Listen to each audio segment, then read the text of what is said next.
Hey Simon, thanks for joining the CEO's podcast. Appreciate you joining us here on a Thursday afternoon.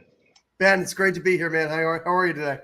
Good man, great. It's just been another fun week of being a CEO, like we were talking about, the chief of everything job, That's it. chief of all meetings today. Sounds like for you. So, Yep. it'd be great to discuss your background, kind of how you became the CEO. I think that's always a great discussion, and tell our audience a little bit about what you learned about the CEO role before you joined, and what you kind of got exposed to once you joined to be the CEO.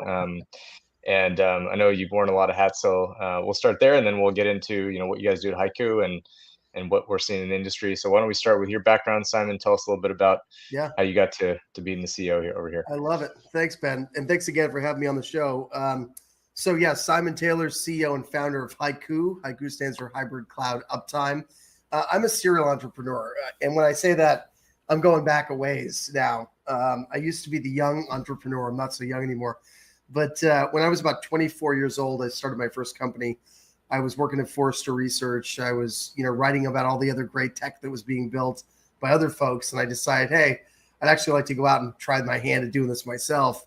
24, I owned almost nothing, sold what little I had. I moved to Prague in the Czech Republic. I wrote a business plan.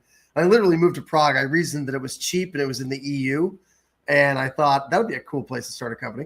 And I moved there. And I invented this algorithmic matching engine with the help of some Belarusian engineers.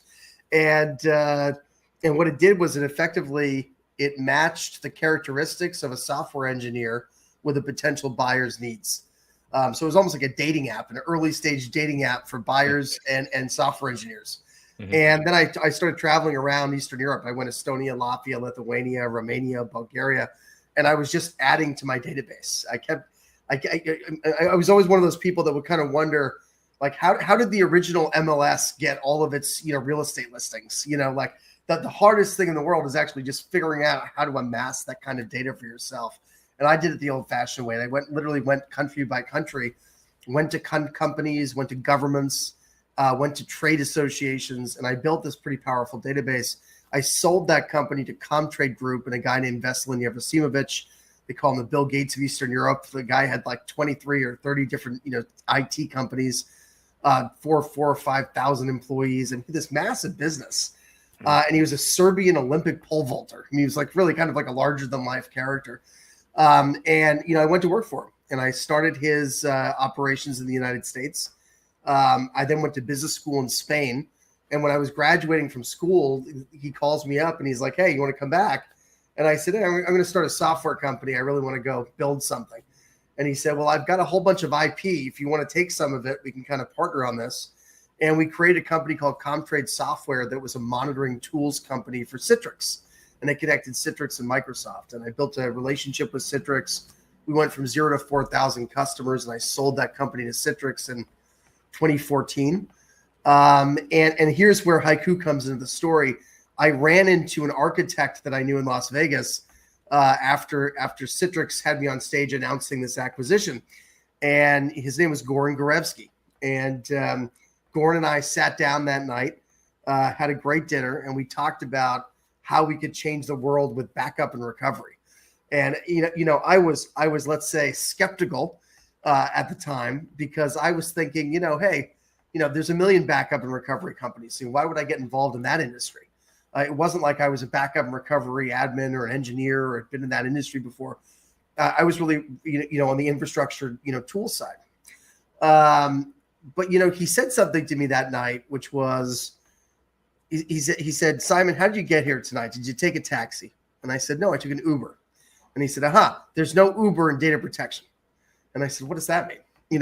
And then I thought about it, and he starts explaining to me. And he says, "Think about it, Simon. The way you disrupt something is you need something ubiquitous, like backup and recovery. And it's got to be really difficult to use, like backup and recovery. It's got to be something everybody needs, but nobody wants to deal with, like backup and recovery." And all of a sudden it was like, wow, this might be the last sort of undisrupted technology that was truly disruptable. And so, we started talking about how you would do it, and I'll get into that later. But effectively, what we came up with was the idea that we had to create a company and a product and a platform that would provide equivalent levels of data protection support across on-prem, public cloud, and SaaS. And so, we launched the company in April of 2017. We grew pretty fast. COVID hit, we grew 450%. We raised $87.5 million from Bain Capital Ventures, and then $53 million from Acrew and Bain again, and Cisco Ventures and Octa Ventures. So raised about $140 million to date. And today we have a 90 NPS score, 4,000 customers in 78 countries. And, we're one of the fastest growing data protection companies in the world. So I noticed you said 4,000. Sounds like you exited with the last 4,000 number. You're still going here. It sounds like, at least today, with the next 4,000. It's a good number, good round number. It is. So what's funny is people always ask me that. They say, "So is this it? Are you gonna flip it now?" And I always joke with them, but it's true. When you've done a couple of these tech tuck-ins, you're blessed to do a couple of these things. You start to feel like it'd be great to build something that actually has great staying power. I think with this one, this really has legs. And I think, to be honest, I'd like to see this get to 10,000, 20,000, 30,000, 40,000 customers. But what I'd really like to do is fix the way we think about SaaS data and make it something that actually people think about protecting all the time. Okay. All right, cool. All right. We'll come back to that, but I want to go back to the past, blast to the past real quick. Tell me a little bit about, what it was like founding a company in Eastern Europe versus founding a company in America. Like what were some of the differences, and also selling and working with customers in that market, just for our listeners, both folks that are looking to, work in that part of the world, and also to maybe sell into that world. So just to give context here, so I moved over there in 2004, 2005. And I won't say the internet was young at that point, but it was younger than it is now. Mm-hmm. And I remember that there was a Czech expat's handbook, and I downloaded a 200-page book and then printed it out at a Kinko's. And it was sort of like, this is how you move to Prague. And I remember flipping through this thing on the plane, and this was before I had a cell phone or a BlackBerry. I think maybe I had my first BlackBerry at that time. But the basics of just getting around and living were very different then. The city of Prague had just opened up a McDonald's. It had very few brand names that I recognized when I arrived. I was staying in a youth hostel. I mean, I literally had very, very little. But I was fortunate. We were able to raise about $500,000, from people that we knew, and some sort of angel investors and things. And I did that relatively quickly. And so, pretty quickly, what helped me through the cultural shift was really the business. Because when you're negotiating a real estate lease, when you're looking at an office space, when you're buying computers, when you're hiring staff, those principles are really pretty global. And so I think by anchoring myself in the normality of building a business and doing everyday things, I was able to sort of manage the process of sort of cultural adaptation by coming over. And I think that's something that's kind of stayed with me, honestly, Ben. I always kind of look at it at HYCU or any business that I run as a kind of a safe space. I don't care what your political ideology is, your religion is, your background is. Just be a good HYCUer. Like just show up at work and care about the place that you are, and we will respect you and take care of you. Because I do think that business has that power to kind of normalize things that may be otherwise a little bit uncomfortable or dissimilar than things you've sort of done in the past. Yeah, that's a great comment. I think the company can be a hard place to be for people, right? Who don't like their job and are just waiting to get out, or it can be the safe place to be, where you escape all of the craziness of your life. And you're able to kind of just focus, which I can appreciate as an entrepreneur. So my first job was similar to yours, but mine was not knocking on doors in Eastern Europe. I was knocking on doors in San Diego, trying to sell painting jobs. But like I think that's a good thing to have in common as an entrepreneur. You literally knock on doors back then, or now you probably like call people and text them and go on LinkedIn. But it's all about finding your first couple of customers, getting people to believe in what you're doing, and it's all about the people. Right. I mean, I think the investors that have worked with you, your employees, your first customers, they're hanging their hat on you and kind of depending Totally. on you to deliver. So, And it's interesting, Ben. I feel like there's this quote that I love by Ernest Hemingway, which is, live on the edge of a knife until you're 30, and then spend the rest of your life writing about it. And I'm not in any way saying that you can't start things later, and you can't. I mean, obviously, I'm a lot older than that now, but I do think that when you're in your 20s and you're starting something out, you can afford to take some considerable risk. I mean, I remember one time I walked into the deputy prime minister of a country's office, literally just knocked on the door and walked in, and his assistant was there and was like, who the hell is this guy? And I said, I'm Simon from Boston. I'm here to build a technology database with the prime minister. The absurdity. Only someone that naive. Yeah, exactly. The absurd, but I really meant it. I really felt like I could help. I really felt like I was on a mission and I could do this.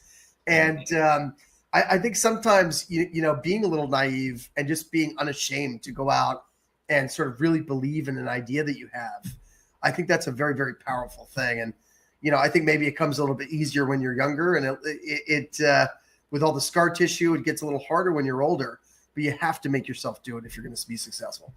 Yeah, I think as you get older, you just realize it takes time. Yeah, that's right. when you're naive, you're like, I will do it, and it'll get 100%. Done. And I'm so innocent and gullible. I believe it's going to happen. But now when you're older, you realize it's going to take about 10 years versus the 3 years you thought it was going to take. So now now you at least know what ride you're on. Yeah, that's right. No longer ride. All right, cool. Let's talk a little bit about HYCU. I have a very personal experience, as CEO of GigaOm. We had an analyst who lost a report. Like, we lost the report. We don't know where it went. And we have Google, we have HubSpot, we have all these apps. And we went to Google and said, hey, Google, we have an SLA with you and all this stuff. Can you please give us our document back? Because you probably took a backup. And they're like, yeah, let's go check on that. And then they came back and said, oh, no, we don't have that. And we're like, what do you mean? And we looked in our MSA and we looked in everything we had. And we're like, well, it's kind of confusing. It sounds like you have a backup, but you don't have a backup. So what are we supposed to do? And I think that's the probably experience for a lot of companies that are young, companies that are older. Yeah. Like, with the explosion of SaaS apps, it's really easy to start using SaaS apps, but none of that data for the most part is backed up, right? People have Salesforce, ERP, all these things backed up.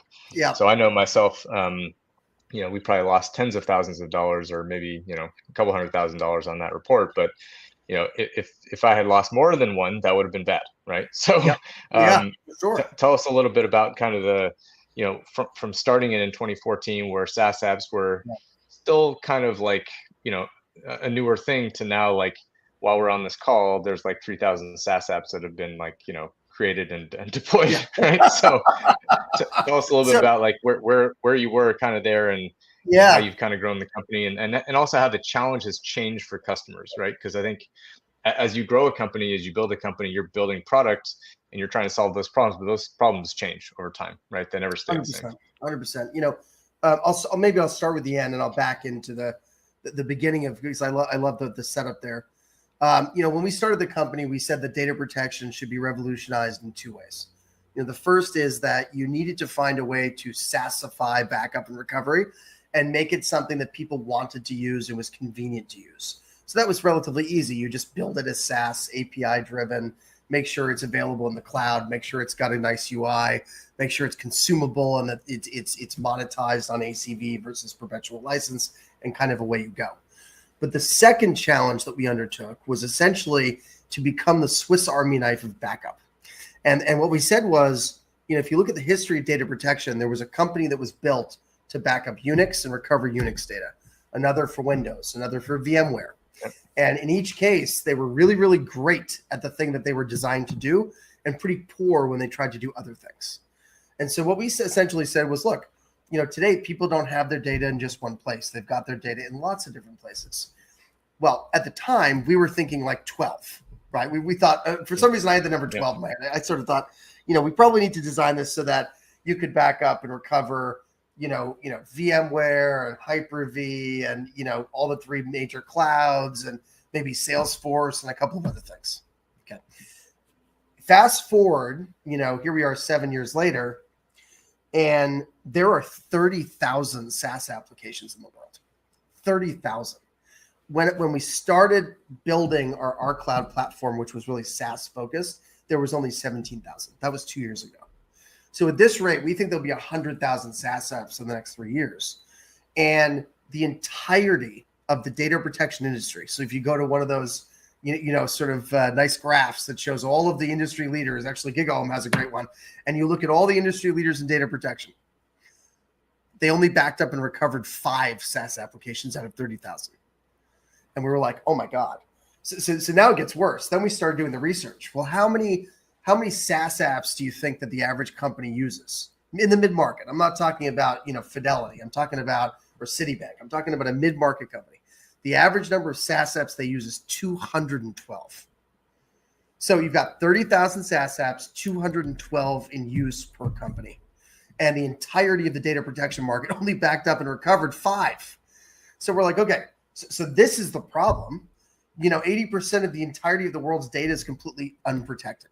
So why was it unprotected? It was unprotected because it took, on average, a year to build backup and recovery for any one of those SaaS apps. So it would take 30,000 years to build all of them. And, then they're going to keep growing. So by the end, it'll be 100,000 years, et cetera. So we had this kind of crazy idea, which is we said, let's build a marketplace where our platform can back up and recover any SaaS app. But let's build a low-code AI-driven development platform so that third parties can do the engineering work for us. We launched that about a year and a half ago, and we've got 96 integrations on our platform. So think about it. The entirety of the rest of the market supports 5 backup and recovery of 5 SaaS apps.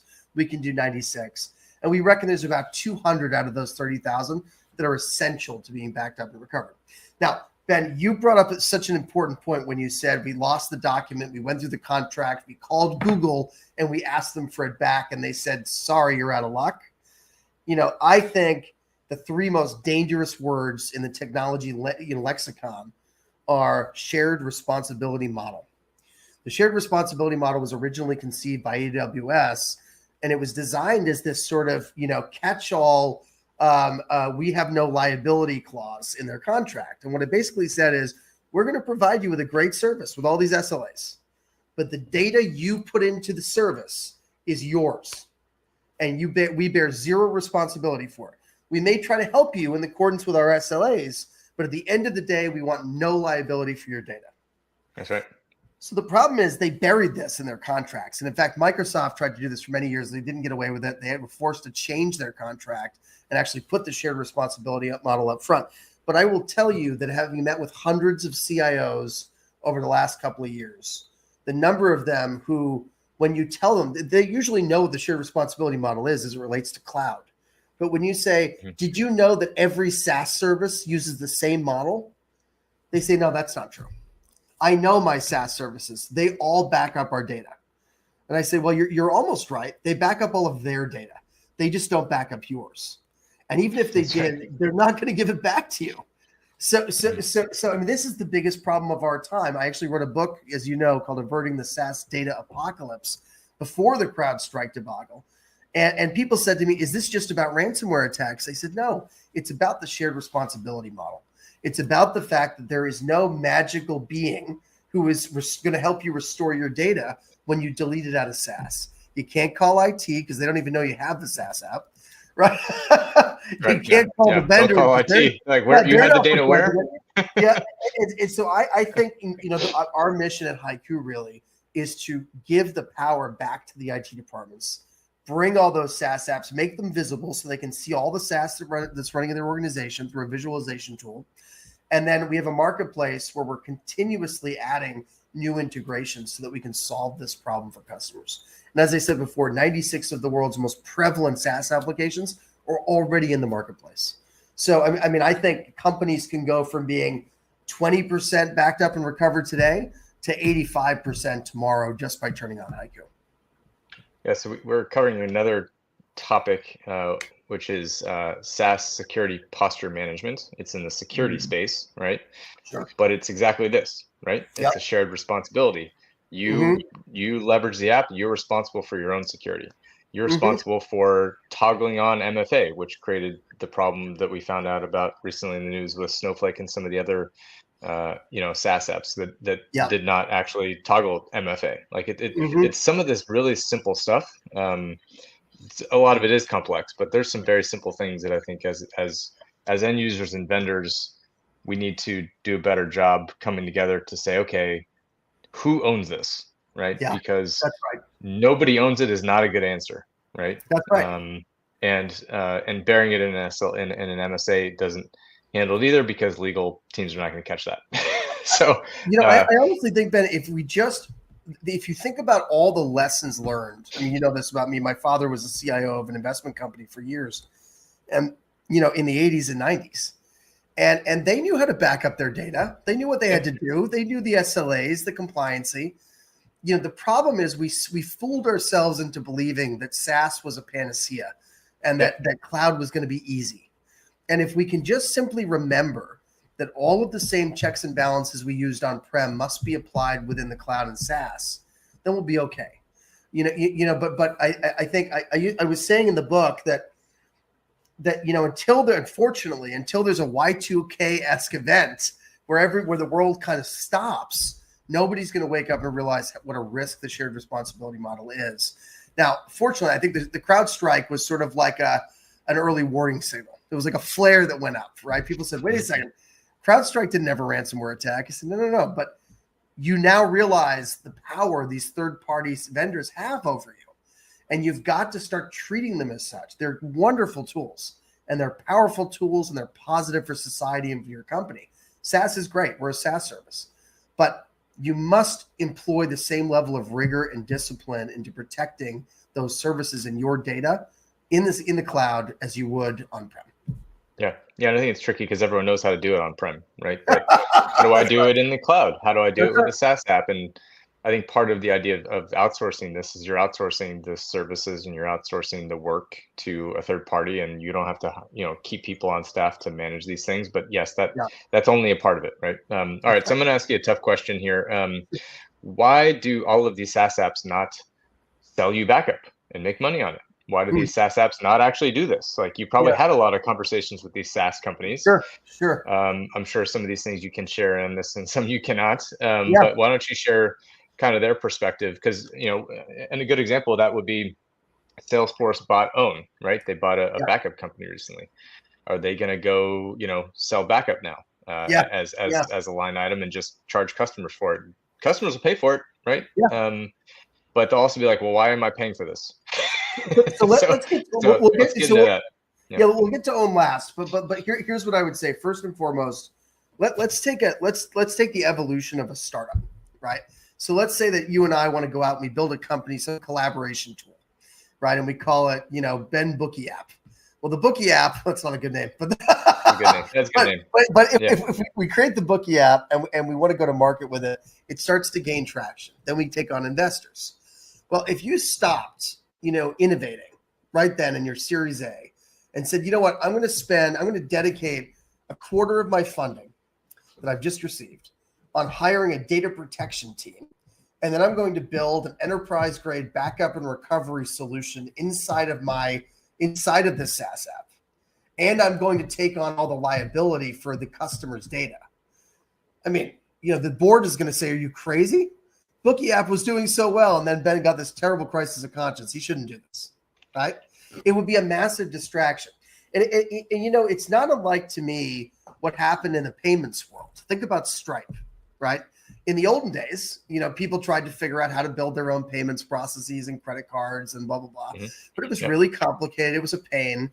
And then really you ended up with PayPal and Stripe became the tool of choice because developers liked it. They embraced it. We really have taken the same approach at HYCU. What we're doing is saying, don't build the backup yourself. It doesn't make any sense. You don't want the liability. You don't want the risk. You're not experts in this. Go be experts at what you're doing. But make sure you link to HYCU and build an integration in our marketplace so that you can give customers that freedom, that ability to back up and recover the data that they rightly deserve to be able to recover. Yeah. Okay. Now, in terms of Own backup, there are going to become some companies who do take the plunge.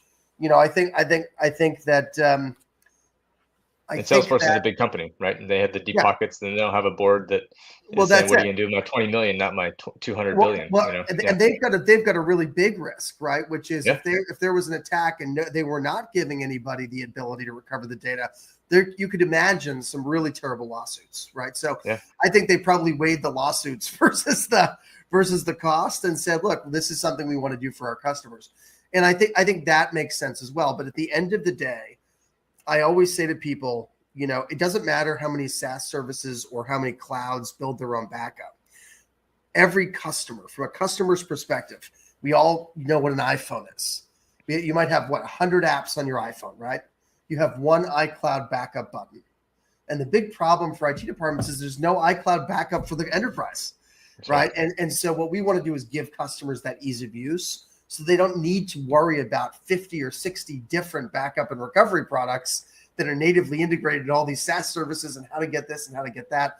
We need to put the customer in charge of the data. And that's Yep, part yep, one. And I think the second piece that's changing a lot is the regulators. If you're in a regulated industry today, the regulators have caught on to the problems with SaaS and cloud data in some ways faster than the IT departments, actually.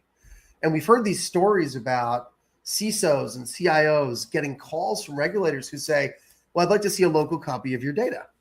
Well, sure, here's the data. Well, what about this data? Where's all your DocuSign data? Is that local? No. Where is it? Well, it's with the SaaS vendor. Well, show me a copy. I don't have one. mm-hmm. Well, why not? Well, because it's SaaS. And right. And all of a sudden the regulator says, no. You need to have a local copy of this. And so again, I think making sure that we create that neutral staging ground for all of our data, no matter where it's originating, no matter what the source is, I think is becoming a much, much more material problem, especially for large and regulated industries. Mm.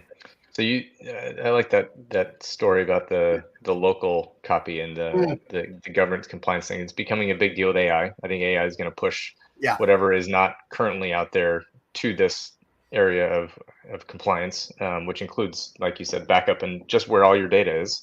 Tell us a little bit about kind of what you're seeing in Europe with this versus maybe Yeah. the States, right? Because Europe was the first one to come out with the GDPR, then we came out with CCPA in California, and then Yeah. like every state does their own thing. And Europe was the first one to come out with AI governance, rules or policy or whatever you want to call it. We're going to be adopting that soon. Yeah, how do Yep. you kind of see the Europe handling this versus North America, i.e., 50 different states, and then every city has their own different definition Well, of it too, it, with kind of backing up data. it's really interesting. It's a great question, and it's so relevant to today, to the world at large today. Usually, I'm not a massive fan of overregulation.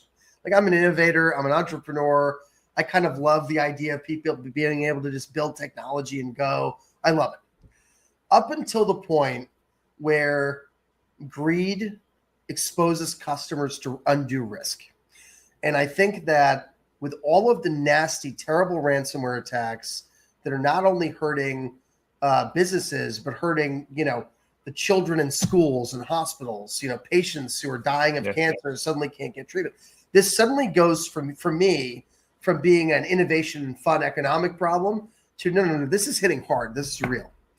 And I think the European regulators have done actually a phenomenal job of staying and moving faster to regulate this. And so they've enacted what we call the DORA protocol. And under DORA, they're actually requiring that SaaS and cloud be backed up. It's one of the first times that you're actually seeing a governmental body, in this case the EU, come out and say, it's not just this is not going away. Just like GDPR, gave people that right to privacy, and we all had to change our emails and make some adjustments. And it was a hindrance at times for yeah. sure. Mm-hmm. But in this case, what they're regulating is that local copy. What they're really saying is you have to have this. You can't just you cannot be organizing your customers, your paying customer experiences around data that you don't have any control over.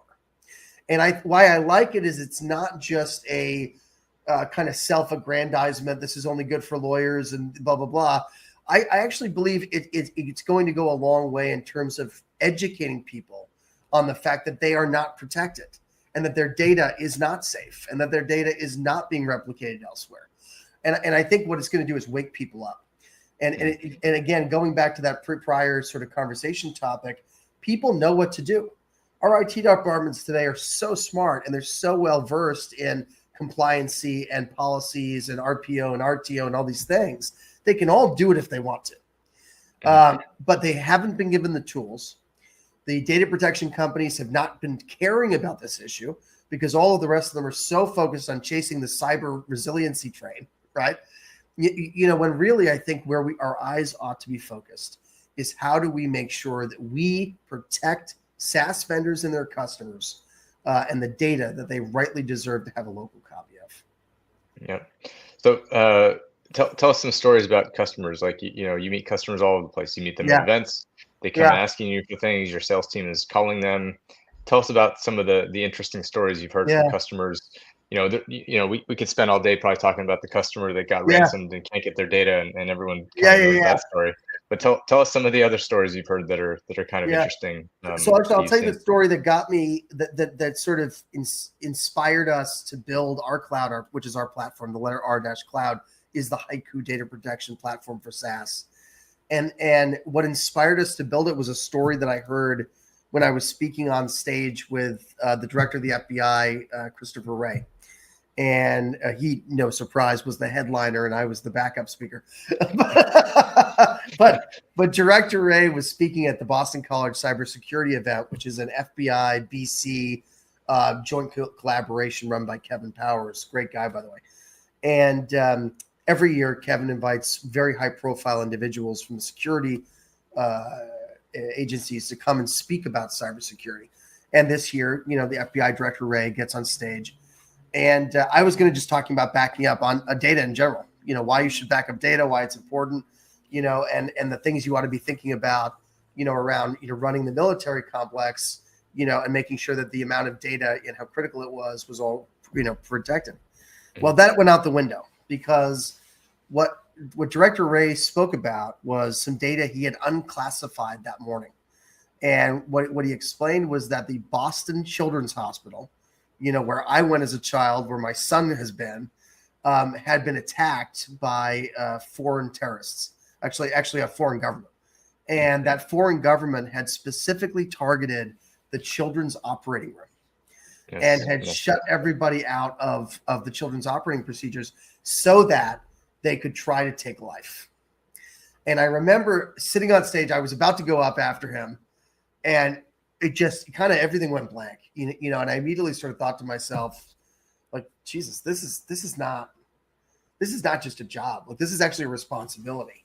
You know, how do we fix that? And then as your mind starts to spin, you go, well, where did they get hit from? Oh, these applications that they run that are actually SaaS and in the cloud, and right, they shut them down and they got access to them. And if they had another instance and they could have backed it up and recovered it more quickly, how would you do that? And how would you know which app it was? And all of a sudden you start to think through how you as a private citizen and the head of a tech, a scaling up tech company could actually support that problem and fix that problem. And I got so kind of obsessed with this for a while that ultimately that's what led to HYCU's R-Cloud platform and this idea of going after and becoming the world's leader in SaaS data protection. So you essentially have a beautiful mind experience in 30 minutes behind the Director Wray, putting all the dots together, and then you came out of it, and then you got on stage, and they asked you a question, you went blank. No, I'm just 100%. I got on stage and couldn't remember what the heck I was supposed to speak about. Like, I just came up with a great idea. Yeah, let's talk about that. Oh, that's pretty funny. That's pretty funny. All right, well, what kind of industries do you are you seeing that, outside of healthcare, kind of the compliance industries, because you probably see a lot of small businesses, right? You see a lot of mid-market companies. Like, what are those types of companies struggling with? Because they don't have big IT teams, right? They got 5 people, maybe they have 1 literally running their IT department. Or maybe they work with an MSP, right? That is not doing this either, right? Because they don't know that this thing exists. So, tell us a little bit about the underserved while we're talking about, I got a call from a small law firm, actually, no, a large law firm. And they said, you should talk to this guy, Neil, who runs a company named iManage. And I get on the phone with Neil, and I manage. What they do is they store all of the legal documents for law firms. Okay. So even though the law firms themselves are massive, I manage is not a company. It's not a household name, let's say, but it's incredibly powerful and well known within the legal community and beyond. And he said to me very openly, he was like, "Look, I love this rCloud story. We've been looking for enterprise grade data protection. We want our customers to have the power to do this, and we know that we need to focus on our business." And so they upgraded their entire data protection offering, by building this with HYCU. And it's really interesting because it's once you get into that business, suddenly you have these smaller law firms start to call up, and they're working with our sales teams. And you don't think about this stuff, but you've got one guy, one lawyer, and he does all the trust fund accounting for a bunch of families, and then he gets sick, and all of a sudden nobody can find his documents. I mean, things like this where you just sort of don't think about it, but there are so many instances like you losing that report, right? I mean, you sort of go, obviously, Ben, you've got a really well-known company, but imagine a company that was just starting out. Imagine when you were just starting out, if you had lost that critical report, when it was maybe one of your first monetization opportunities. I mean, this can really be the difference between life or death for a company or even a person. And, I think that's pretty incredible. There are a lot of other examples that come to mind around small towns. We've done a lot of work with towns that have been shut down by ransomware attacks they weren't prepared for. And they're trying desperately to figure out, is there anything that they can recover and get back online without paying these egregious ransoms? And a lot of times it'll be the HYCU data they've got, because we always encourage people to keep local copies and so on and so forth. And it's a very proud thing. I would say that in terms of best moments, actually, when a customer calls and says, "Hey, thank you for helping me get the data back. That meant a lot. Here's what happened." I think every time that happens, it really does give you kind of a glow, because, everything else is just kind of part of the journey, whether it's raising money or hitting a customer milestone. It's all really good. But the thing that really matters is when you build something and it actually has an impact on the lives of somebody you get to work with. Agreed. Yeah, it's the personal impact, right? Yeah. That really hits on. What's in terms of next steps, and you kind of keep seeing these ransomware attacks. What percentage of your customers do you think get hit? What percentage of customers that you come in the door are like, "I just got hit"? What are you seeing kind of now versus the year before that? Like, I know it's getting worse. Everyone has these big stats on it's getting worse, but what are you kind of seeing from your perspective? So the big stat that everyone's talking about is this: there's a ransomware attack once every 11 seconds. But to put that into context for you, with our customer base, we did a small sample size. We asked 400 customers. We created what we call the state of SaaS. And we asked, have you been hit with a ransomware attack, in the last year? And 40% of them, 40% said in the last 12 months. No, sorry, year to date. I think it was 8 months. In the last 8 months, 40% of the companies that we asked had an experience. In the last 2 years, 60% of them had an experience. In the last 3, it was like 90. So all of a sudden you see this. It's almost everybody. If you kind of add up the last couple of years, basically everyone's had some kind of attack or some kind of incident. What is even more frightening is out of the people that said yes, 60% of them said that the attack occurred with or via their SaaS app. Now, this was really shocking to us because we're like, wait a second. We haven't even been thinking about it. We've been thinking about just data loss. You lost the report, you want to get it back. But a lot of times what's happening is whether it's a phishing attack or whether it's somebody stealing the password, et cetera, people are getting into systems, SaaS systems that are then intertwined with the rest of our data, and they're shutting us out. And we've seen that with a number of different attacks worldwide. And I think that getting rid of that problem and giving people an antidote, a way to just restore and keep going, I think that's going to be critical, because really it's the downtime that kills you. It's not just, how much they ask for. If they ask for $100, Right. It's if they ask for $1 million, you're going to end up paying $16 million in lost business and downtime on average. It's about 16 times. And so I think when we think about the ransomware attacks and we think about, how pervasive and damaging they can be, what we really need to be thinking about is how do I get myself back online faster? How do I recover? And that's what we do. We're in the recovery business, and I think that's right. The extent to which we can help with that. Yeah, I used to be in the backup and recovery business, the storage backup and recovery. Now it's the cyber backup and recovery business. Just kind of changed in the last couple of years. So yeah. All right. Well, Simon, thank you for joining. It's great to hear your background and your story about becoming a CEO first time and now third time. And great stories. Thank you for sharing. And until next time, thanks to our audience for listening. Thanks, guys.